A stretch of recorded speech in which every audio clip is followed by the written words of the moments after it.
Listening to the experiences in the towns made me remember something that I lived as a child, an event that perhaps due to the impact it generated on me at that time, my mind blocked it. Or I don't know, maybe it was something else, but now I remember it perfectly, and my father confirmed it to me recently. When I was a child, my parents lived in Parras de la Fuente. I went to elementary school and on vacation. When I was 12, they asked me if I wanted to go to my grandparents' house. I loved spending a few weeks there with them. They weren't that old in those years. They could take care of me, although I didn't need the greatest attention. And besides, it was they who always asked my parents to let my grandfather go through with me. Of course I said yes back then, and I'm talking about the year 87. And so my grandfather came for me. We got into his truck and left. My grandparents lived in a small village on the outskirts, our community called El Durazno. At that time there were hardly any people living there. It was just about 5 streets and with houses separated by a lot of land. The rest, pure hill.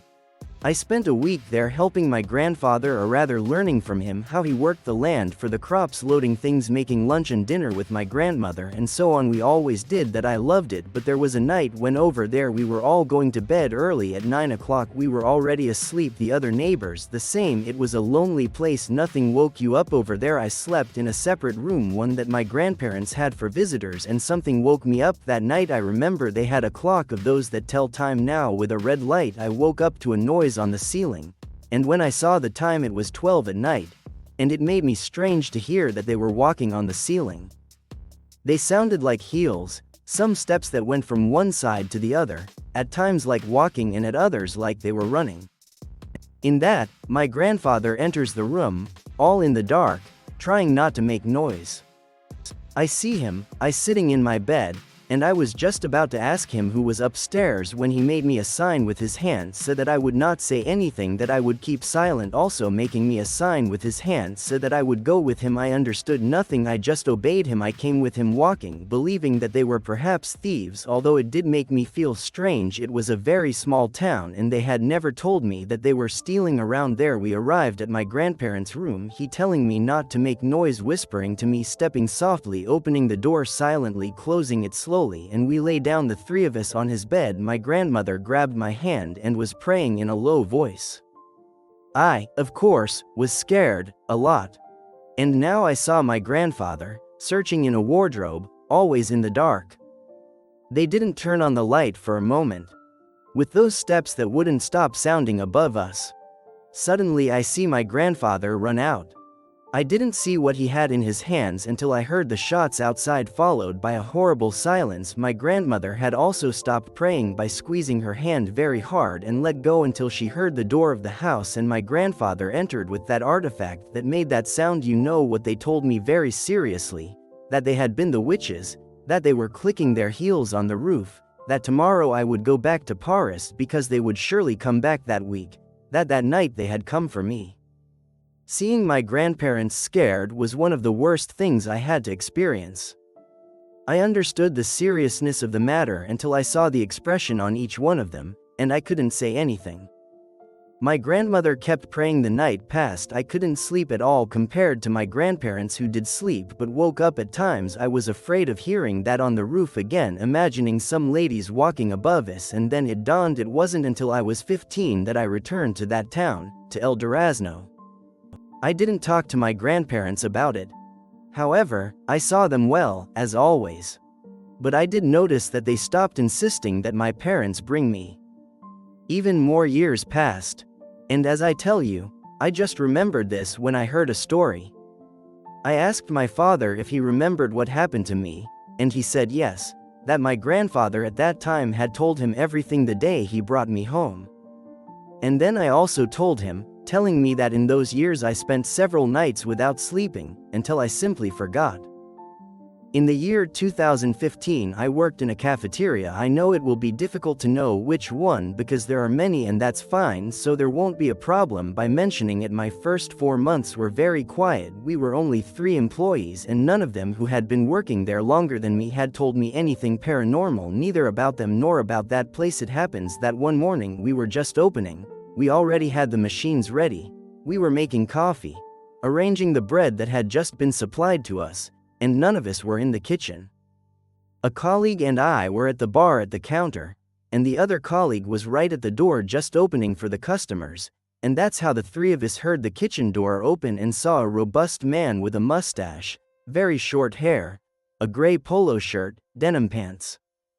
We remember everything that he very angry tells us, "Come here please," followed by walking to the back of the kitchen. We lose sight of him, the door closes, and we do get scared because we had barely opened it. There should be no one else behind. There was no emergency exit. The owner was a woman who came rarely, and we had not seen that man, so we thought it might be some relative of the owner, and scared but more said that they would scold us senselessly because of how he had entered. So my colleague who was next to me and I went to the kitchen. We entered, we looked for him. That place was not big at all. There was no exit, no cracks, not a place to get out other than a door or a window. On top of that, the man was somewhat big. He couldn't hide in a small place. My other colleague comes in and sees the 2 of us scared, and he tells us to get out of there. We were on the street, nervous. We didn't know what had happened, what we had seen. But a living person wasn't.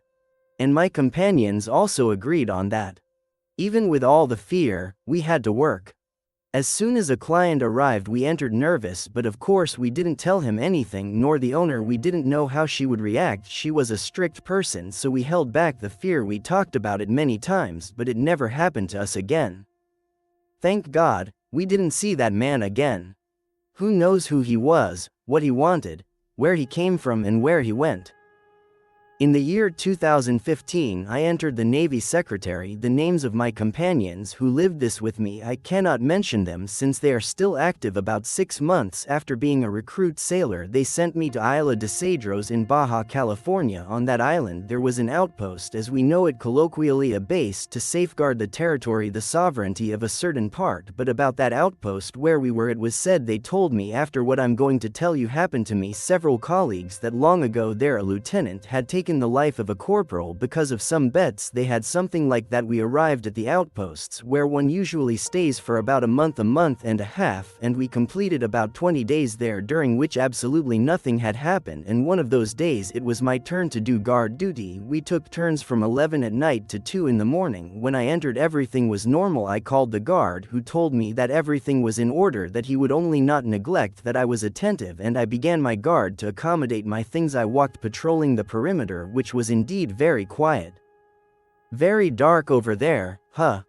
That base is in a part where there are many pines. So, whether there was a moon that night or not, it seemed like there wasn't, and it wasn't even noticed. It was seriously very dark. We had an outdoor pool, a cistern where we stored water, a separate kitchen, the dormitories also separate.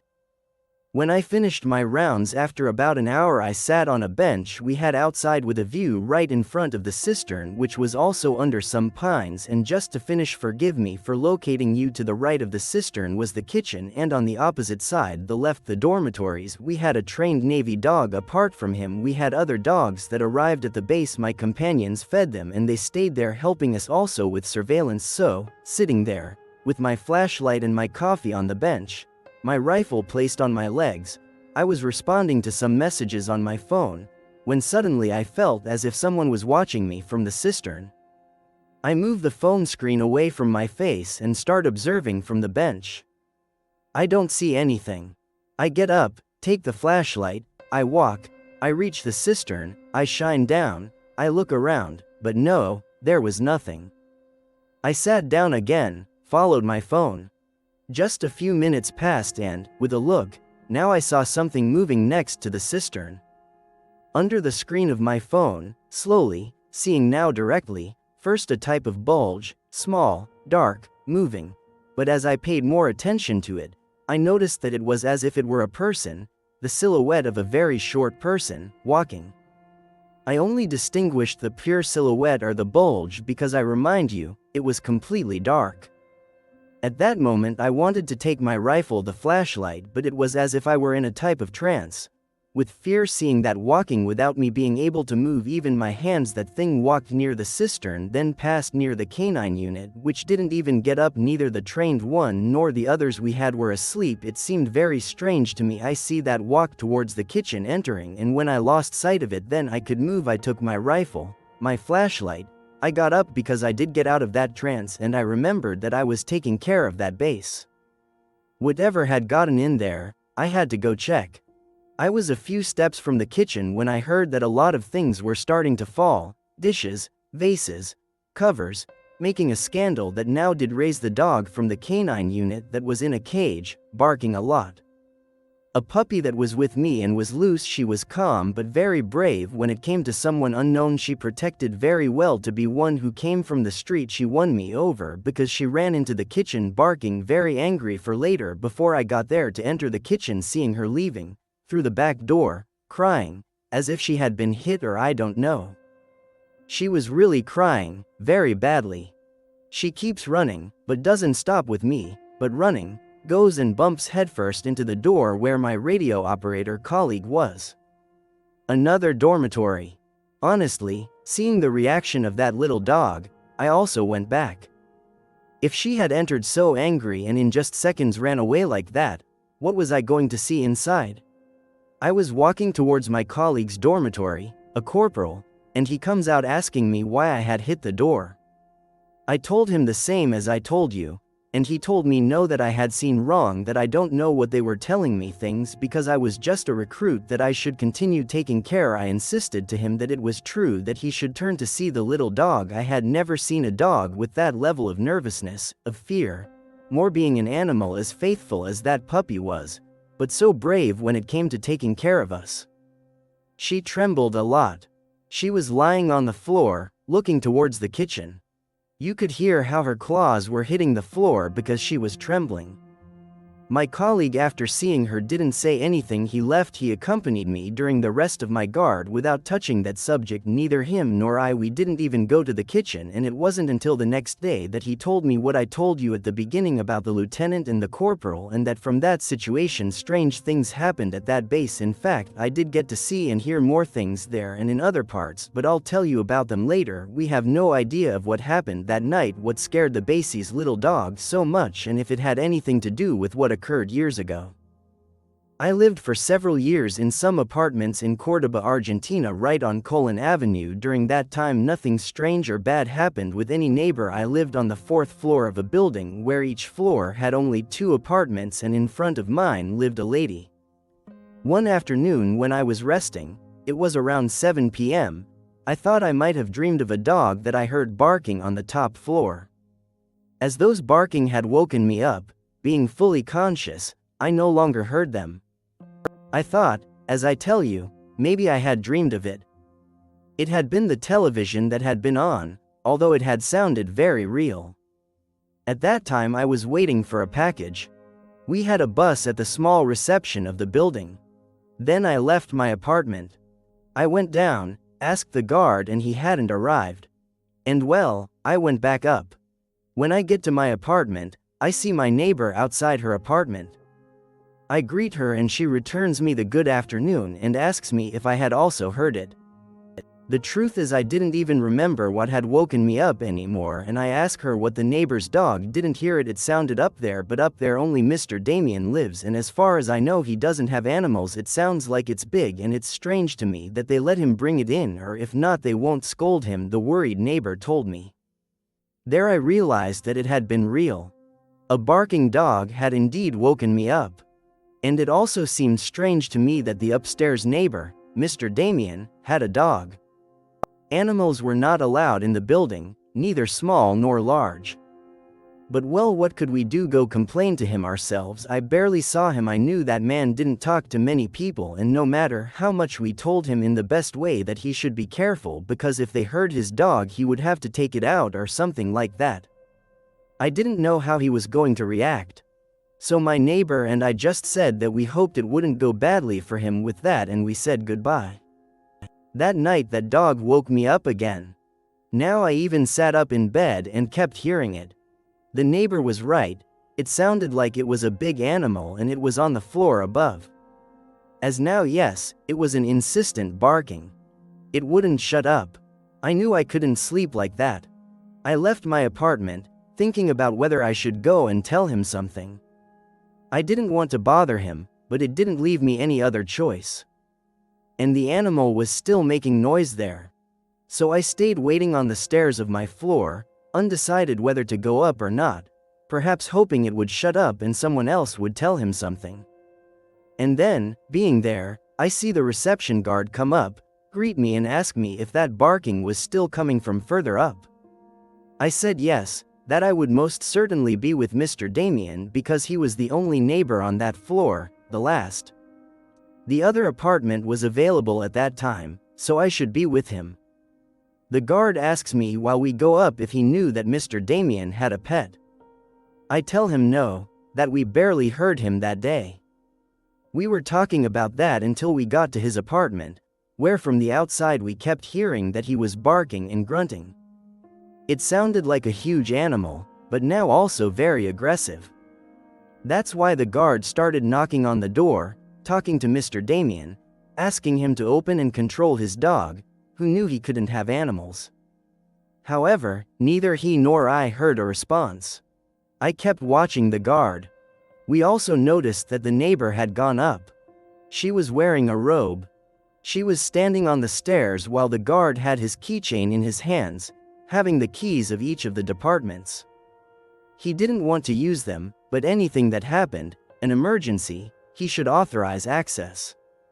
He was a very trustworthy person, but we didn't know what we were going to do if we opened the door and ran into that dog which sounded far away as if it were at the back of the apartment barking and grunting, but we didn't hear Mr. Damien.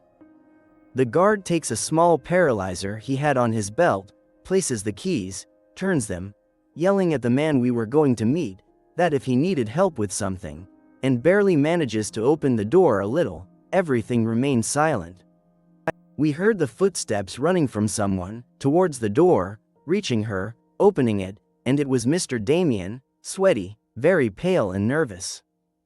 He, leaving his apartment, began to thank us to open and close the door to light the lights. Without getting so very nervous, the man did not stop trembling and smelled what had been done on. He was not a sick man or something like that. He was at most 50 years old. He was a designer. He had a quiet life, and that's why we found it so strange to see him like that. When the guard started to ask him about the dog peering inside, Mr. Damien interrupted him, almost yelling at him, telling him that that was not a dog, that it was a demon, that since the afternoon it had cornered him in his apartment, that no matter how much he was crying for help, until just now we had gone up to help him, starting this neighbor to cry, saying that he was very ashamed, but he had soiled himself out of fear.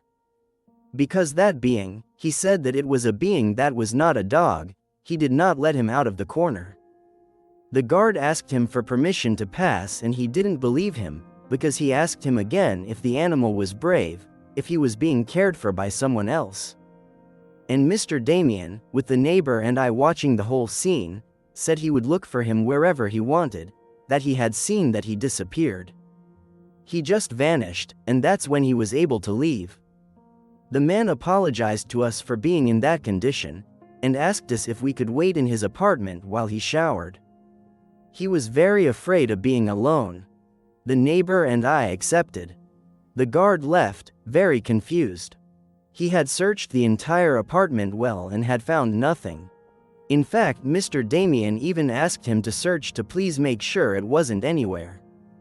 The neighbor and I stayed in Mr. Damien's dining room as if we didn't understand or didn't believe what had happened. It took him just a few minutes to bathe. He left. We were very grateful, and he asked us to please just wait for him to change and make a call, that he would not spend the night in that apartment. We went to each one's place that night. We did not understand what we had heard, what had happened in that apartment, what the man saw. He did not want to describe it no matter how much the guard asked him. I kept living in that building. We stopped seeing Mr. Damien. We didn't even realize realize when he came for his things that fifth floor not a single one of the apartments were rented. I stayed a little longer than a year there, and no matter how much we talked about what could have happened that night, both the neighbor and the guard, we knew nothing. We did not hear what was supposed to be a dog, but the neighbor said that was far from being an animal, a being that imitates the sound of a dog, and that apparently suppressed the sound of the voice of the man Damien when he shouted for help. What is it supposed to be? Why had he been cornered for so long without doing anything, just intimidating him? Does it sound like something?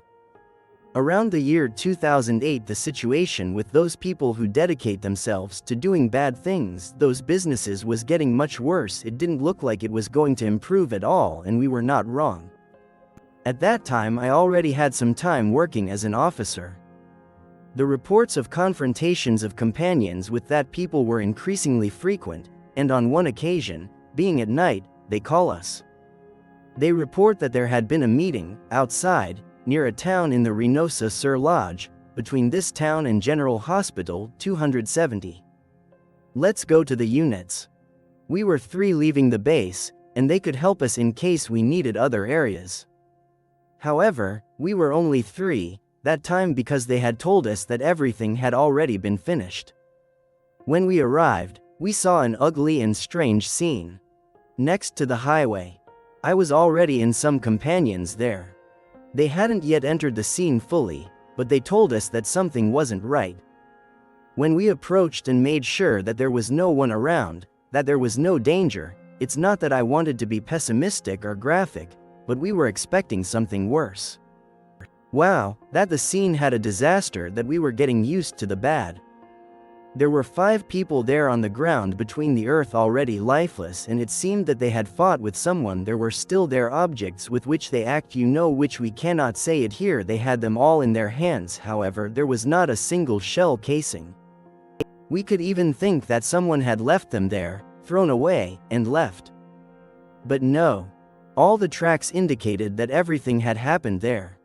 These people had not a single mark, nor an impact, nothing. When we realized the issue of the shells, a companion checked those objects and all the chargers. They were empty. They had been used. That's why it was strange, because if they were used, where were the shells? If they had been left there only because they were perfectly settled, the earth as if they had run, why were they still holding their objects? Each one of them. It's not like people who did this kind of thing take the time to arrange a scene. No, it's not like that. It's the least of their worries. We moved away from the scene. Most of my companions were nearby watching in case these people returned, or to whom they belonged from the groups. Well, these guys, in case they came for them. We were in the vehicles, asking the forensic services to come. When I assure you, at least 10 people who, at those scarce 15 meters that we had the scene, all loaded in the patrols, we heard, they will not find them. That voice, very serious, ugly, really. It came from that scene, from the people. We all quickly began to form up to cover ourselves because we expected the worst. Some response from we didn't know who over there. There wasn't so much brush to hide in. After our check and all the bodies we had inspected, they had been dead for at least an hour. When the leader of the patrols gave orders for those who were hiding there to come out, covered, all in position, no one came out. We heard absolutely nothing. Another colleague from afar shouted to us that it was clear, unobstructed. That's why we quickly approached to check the bodies, and I swear we all agreed that that voice had come from the height of a young man who was on the left edge. However, we checked him again, and no, he had no life, not a phone or radio. Another element told us that this had not been done by people from that group to whom we had very good eye. They were the main ones we had in those times over there giving much problem, but it had been a witch, I thought, because of how strict my colleagues were. The higher ranks who were accompanying us would say something to him, would discredit him, or I don't know, but no, on the contrary. They commented that seeing all that it seemed so, and I remember very well that this element, the colleague told us, these guys didn't confront another group, I'm sure. What we just heard with that, it's clear they didn't even have time to respond. The warlock who is surely protecting them came, or those they are praying to, one of two. And he did. As soon as the forensics arrive, we clear up and leave. It's not good for us to stay. The elders really believed this fellow. I honestly didn't know what to think. We had all heard that strange voice. We had the strange scene out there, without explanation, and the forensics arrived, who were also confused in some details, and before we left they recommended that, even if we didn't believe in this, we should go do some cleansing, a protection or something, because he was sure that something dark had happened there, and the fact that we were touching things, stepping on that earth, having heard that, was not a good sign. I did take this colleague's word for it. I know many others did too, and about that case we only knew more later with the dismantling of many places they used for their things. They had very strange altars. They weren't things we had seen before. This is not part of my story because we are not sure if these people had anything to do with what we heard, but yes, these people had very dark things that simply cannot be mentioned or described here, and everything revolved around those altars who they prayed to. I don't know, we had never seen anything like that. Long time ago Alonso Arenas told me of an event already in these topics, even more inexplicable, full of mystery, that I know may interest you. For this, let's go to Chiapas, Mexico, where he tells us this. Today I have taken a moment of my day to finally tell you my experience about a phenomenon that, at least in the time I have heard videos of this type, I have not found much information about this. Maybe it's because I'm not a person at all young, or I don't know, maybe this is something apart that is told only over there. It is a fact that was told to me by a great friend in one of the last meetings I had with my friends at the university. We have been graduating for many years. However, we had the habit of getting together from time to time to put together a group of friends, to get to know each other. Within this group is my friend Oliver, who is a great fan of all the physical activity that can be done in nature, such as hiking, mountaineering, etc. So he always told us about the places he had been to, here in Chiapas mainly, and in fact, at that meeting he invited us to one of his favorite places, where we could camp if we got tired. Only that's where we were at, deciding since there were several places where we could go and do that, so we submitted it to vote. Although before choosing, another of my friends suggested a place that was not within those options, but this idea did not please Oliver much, that despite the fact that he is the expert, my other friend did not think of giving up, since he said that he had been wanting to go for many years, and if we were together it was perfect for him. Without going into much detail, they have had some friction since we met. Throughout our friendship they have looked for any excuse to compete in a certain way, so we knew they would be capable of arguing the whole time about why yes and why not, and Oliver knew himself very well, so he didn't tell Fabian much his name, as he told him that there is only one reason why he would say no, that it wouldn't be safe. He started telling us that when he was a child his grandfather lived in a small town in the municipality of Ocosocoautla de Espinosa near the National Peasant Confederation pier over there in the hills. His grandfather was the one who began to love this of walking in nature. However, despite the experience and the times that they went to other completely natural places, even at night, there was a part of the El Ocote jungle that his grandfather never let go of his grandchildren, nor of day. Of course, there is everything in that jungle. His grandfather had taught them to take care of themselves. Where to go, where not. And it's not that things about ghosts, witches, UFOs, or Nawalas were told over there, because, according to Oliver's words, which his grandfather told him, in that direction, near that town, but entering completely into the jungle, there was something else, something different. He told us that his grandfather had several very old newspaper clippings talking about people who had gotten lost in the jungle, and of course it can be for something completely normal. It is difficult to go there even more inexperienced, but he told us that his grandfather told him that many of those cases of people who did not even get reported was not simply being lost. The responsibility for these disappearances, Oliver said seriously, being the bravest for these activities among all of us, falls on the plants that live there. We found it strange to hear him. We thought he was even lying to us, making a joke, but he told us that it was serious, that his grandfather never let them go because over there, people knew that the trees did everything to keep them from bothering them, that it was always night. They didn't know exactly what it was, but everyone who knew that was based on what two people, and then a third, Oliver's grandfather, saw in that jungle. He told us that his grandfather, a long time ago, together with several people from that town, went out with machetes, with everything, because someone came running. A boy, saying that, as it sounds, a huge tree was taking his cousin. No one in the town questioned what this boy was saying. They just went out searching. Maybe it had been an animal, a jaguar, a puma, and they only heard the undergrowth moving, but heavily. And no matter how much they searched that night, without being able to go in too far, they didn't find him. And this boy, after a few days, kept saying that a huge tree was the one that had taken his cousin. Unfortunately, just like this boy, he heard of several people who had disappeared over there, and he told his grandfather that after just over a year from that occasion, he was coming back from work. He had just come up to town when another boy, a hiker, came running, asking him to please accompany him to see something. His grandfather resisted. He was not very afraid to go there, but he still agreed. He left things on the ground. He accompanied him, asking him what was happening. Walking towards the jungle, this boy told him that they would believe him if another person saw it, but that he had managed to get out of the jungle, after something that he didn't know if it was an animal about 4 or 5 meters or simply a tree, had been chasing him. They got to a point where this boy started pointing at him, stopping the grandfather so he wouldn't keep walking, pointing at him with his hand into the jungle, already at night.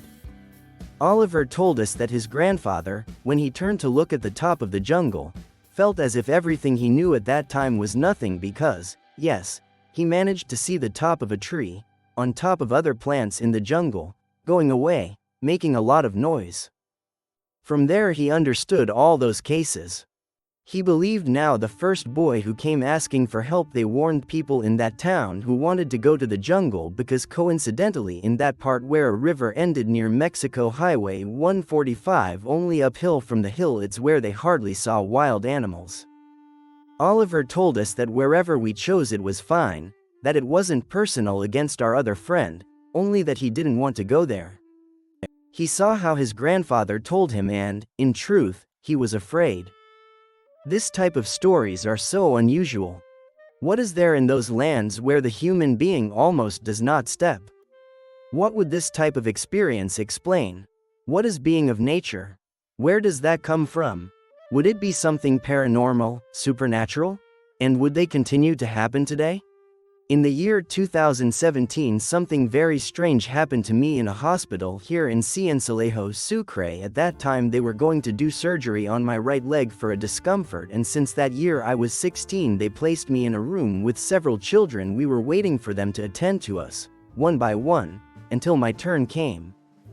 They operated on me, I was resting, the anesthesia passed after a while, and now I was in a room with just about 3 more children, who had also left an operation. When I was conscious, I remember that I sat up. I was just looking at the room when another child, younger than me, wakes up, agitated, like when you wake up from a nightmare, scared apparently. He had been operated on the head. I realized because of a bandage he had. Another child who was also next to me, also awake. He sees him and out of nowhere, the one with the bandage on his head, turns to me. He stares at me in such a horrible way, smiling at me very strangely. And he told me, "I have seen you in past lives," without me being able to say anything with the fright of seeing him and hearing him tell me that. He collapsed in bed. We found out later that at that moment he had had a heart attack. The nurses came, they took him away, and we didn't know anything after that. Just what I tell you. If he was alive or not, they didn't tell us. We didn't ask either. But for me it was a strange experience. Finally, I decided to tell this little story. Now I'm in my 30s, and recently something happened to me that reminded me of an event from about 10 years ago, and I better tell it before I completely forget it. The truth is that I'm not a very religious person, but I think something related to this made a difference in what I'm going to tell you. It happened, as I tell you, several years ago, when I lived at my parents' house. At that time I was about 20 years old and I slept in the same room as my younger sister for 3 years. This room is something big. It has 2 windows that go to the patio of the house and our beds were close to these. Total that from my bed I could see perfectly the bed of my sister. One night, when my sister was already sleeping, with the moonlight coming through the window, I suddenly saw a huge shadow that went from the floor to the ceiling and moved as if floating. It was something amorphous, I couldn't identify what it was. Very wide, yes, covered as if with a blanket. But all black, not like the blankets that come to mind that are white. No, not like that. I saw her moving from the window that was next to my sister's bed, towards her. I was lying watching that. I covered myself, leaving only my eyes uncovered, and this shadow of moving, floating towards my sister, turned around suddenly and began to move towards me. At that moment I got very scared and I started to pray to my guardian angel. Suddenly, so in a hurry, being lying next to me, I could see how above me a cloud formed, like a white mist, and I fell completely asleep. And I say I fell asleep because after that I don't remember anything at all. My name is Francisco, and these events happened in Aguascalientes, the city where I was born and grew up, in the 40s. Back then, the city that is now was just a town. Its roads were still cobblestone dirt roads. Families were also large and we eldest children had responsibilities from a young age. We lived in what is now the center area, near the Garden of Guadalupe. It is a traditional square with benches to sit on in the shade of the trees. In the center there is a small kiosk and it is located next to a Catholic temple. On one occasion, when I was 5 years old, I already had other younger brothers, so my mother constantly asked me to support her as much as I could.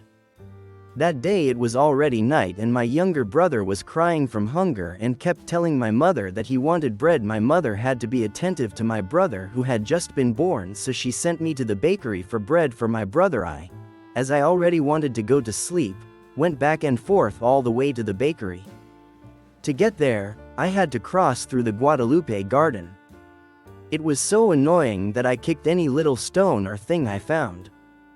But just in the middle of the square, I was struck by the fact that in one of the benches was sitting a lady who covered her head with a black rag, as was common at that time. However, what seemed strange to me was the hour, since people were already at home very early.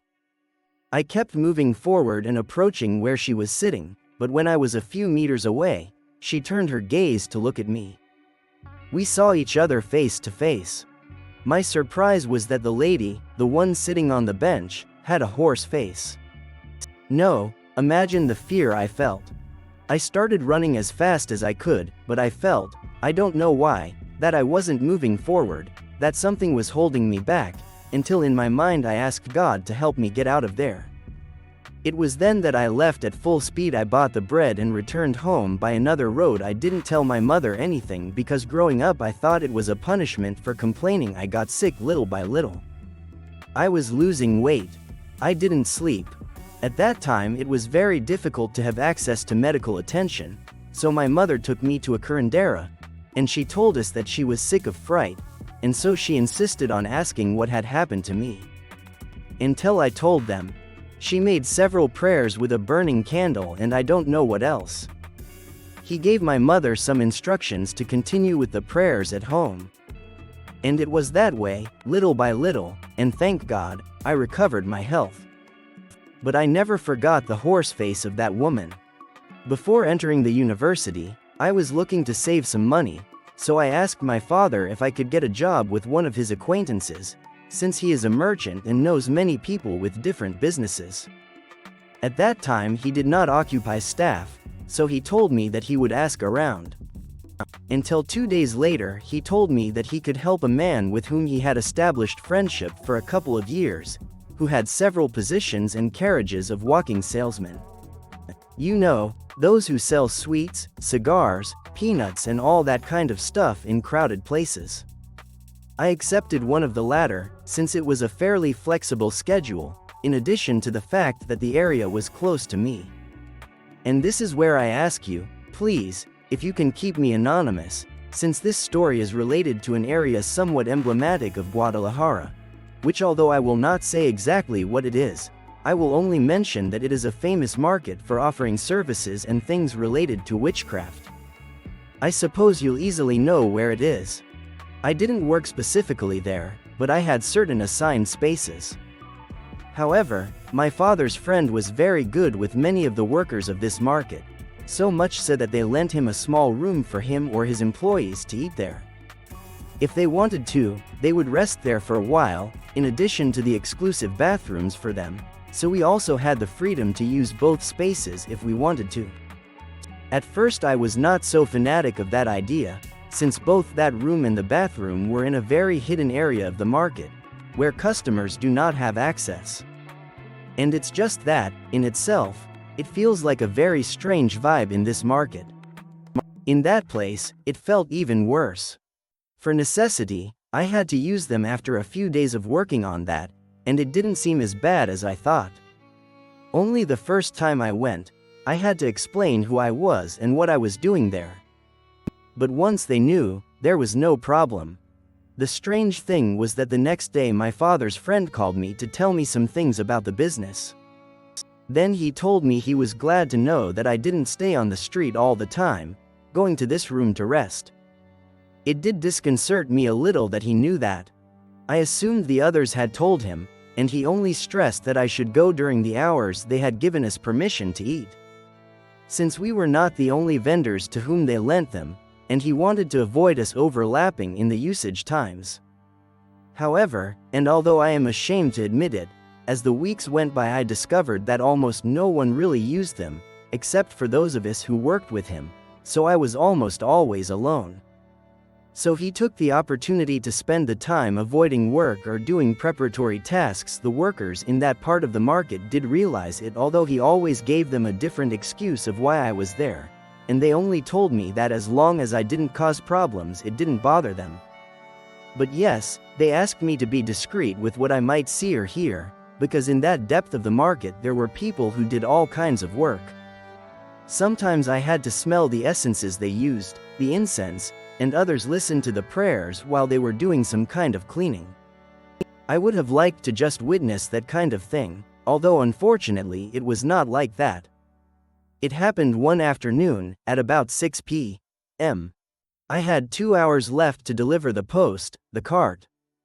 And I went to waste half an hour of my time. Clearly that was not my assigned time to eat, so I got out of my way so they wouldn't see me, because they already knew me there. When I entered that little room I was watching videos on my phone when I suddenly heard a scandal in the neighboring businesses. I barely looked with my head in a discreet way and saw that it was a lady who seemed to be her daughter of about 25 or 30 years old, entering one of the premises. The thing is that the daughter looked very excited, so they quickly took her to the room where those works were done. I thought that would be all. Maybe that girl didn't want to go. But then, they started to hear screams everywhere. It was the daughter of the lady. She cursed everyone there and told them even how they were going to die. Besides that, I heard clearly how her voice became more serious, to the point of not being able to distinguish if it really was her. That's why I looked back. Afterwards the voice of the person who did the works was heard, another lady who said out loud to leave the girl in peace. Just as they have told and shown us what exorcisms are like, that's exactly what was happening in a room, at that height, where there weren't many people, because that was a restricted access. And I was listening to the two voices, the ladies and the one that was supposed to be the girls, and then they